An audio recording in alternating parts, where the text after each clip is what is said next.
नमस्कार, मैं मनीष स्वागत करता हूँ आपको अपने इस YouTube चैनल पे।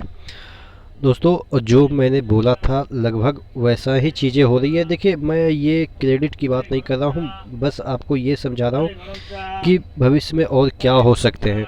तो देखिए, ये बताया गया था कि आपका जो एग्ज़ाम है ना रजिस्ट्रेशन नंबर से हो रहा है, ना ही अल्फ़ाबेट से हो रहा है। ये मैंने शुरू में ही बताया था।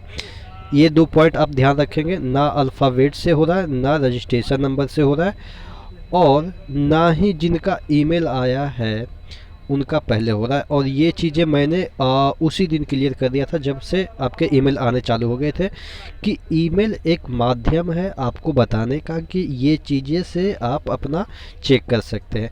अगर आपके पास ईमेल नहीं आया तो कुछ भी मतलब नहीं है उससे। आपका रजिस्ट्रेशन नंबर ही तो वो ईमेल में दे रहा था, तो अगर आपका ईमेल नहीं आया तो आप फिर भी आप रजिस्ट्रेशन नंबर चेक कर सकते हैं अगर भूल गए तो।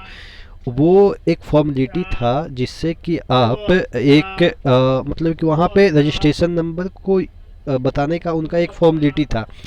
धीरे धीरे सभी के पास पहुँच जाएगा। अगर नहीं पहुँचा है फिर भी आपके पास पहुँचा हुआ है, यानी कि वो खुद बता दिए हैं कि अगर मैंने नहीं पहुँचाया है तो आप खुद देख लीजिए, ठीक है, फॉरगेट रजिस्ट्रेशन नंबर से।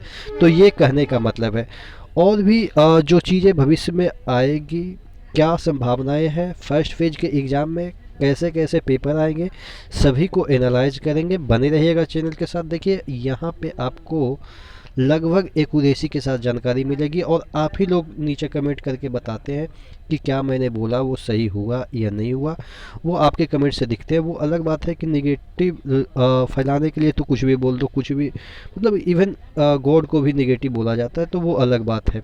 मतलब मैं गॉड से कंपैरिजन नहीं कर रहा हूँ, आप इसको अन्यथा नहीं लेंगे, आप पढ़े लिखे लोग हैं। मतलब एक एग्जाम्पल के तौर पे मैं आपको समझा रहा हूँ कि थोड़ा सा पेशेंस रखिए, सभी चीज़ें प्रॉपर यहाँ पे एनालाइज करके मैं दूंगा। तो भाई थोड़ा सा विश्वास बनाए रखिए। आगे क्या होगा नेक्स्ट दिन मैं बताऊंगा कि फर्स्ट फेज का जो एग्ज़ाम है उसमें किस तरह के पेपर आने वाले हैं, ठीक है। बने रहिए, क्योंकि देखिएगा फर्स्ट फेज में थोड़ा सा पेपर आएगा, वो थोड़ा सा इजी आता है। जैसे जैसे स्टेजेस बढ़ते हैं, क्वेश्चन ऑफ वेराइटी बढ़ने उतना होने की नहीं होने की वजह से थोड़ा सा अंदर वो पूछने लगते हैं। ऐसा मजबूरी उनकी है, क्योंकि क्वेश्चन लिमिटेड है और एक ही क्वेश्चन वो रिपीट नहीं कर सकते ना, तो रिपीट नहीं कर सकते तो इसका मतलब थोड़ा सा वो वेराइटी लाएंगे। आप देखेंगे 3 महीने में वो कितना क्वेश्चन एराइज करेंगे, ठीक है, बहुत सारे क्वेश्चन एराइज करेंगे। तो शुरू के फेज होते हैं थोड़ा सा, इस वजह से थोड़ा सा आपके ईजी होते हैं। और हाँ, ये बात आप भूल जाइए कि शुरू के फेज वाले के सिलेक्शन नहीं होते। भाई कौन कह दिया कि शुरू के फेज वाले सिलेक्शन नहीं होते, ठीक है ना। सभी के सिलेक्शन होते हैं, जो अच्छे से पढ़ के जाएंगे उनका सिलेक्शन होगा। ये निगेटिव माइंड में मत बैठाइए कि शुरू वाला का नहीं होता, बीच वाला का नहीं होता, लास्ट वाला का नहीं होता, किसका होगा किसका नहीं होगा, ये सब छोड़ दीजिए। आप अपना 100% दीजिए। शुरू हो लास्ट हो कोई फ़र्क नहीं पड़ता। नॉर्मलाइजेशन इसीलिए तो है भाई। आप ये मानो ना, अगर इस तरह से होता शुरू लास्ट बीच वाला इधर वाला उधर वाला, अगर ऐसे सिलेक्शन होते तो फिर नॉर्मलाइजेशन की क्या आवश्यकता है ना भाई।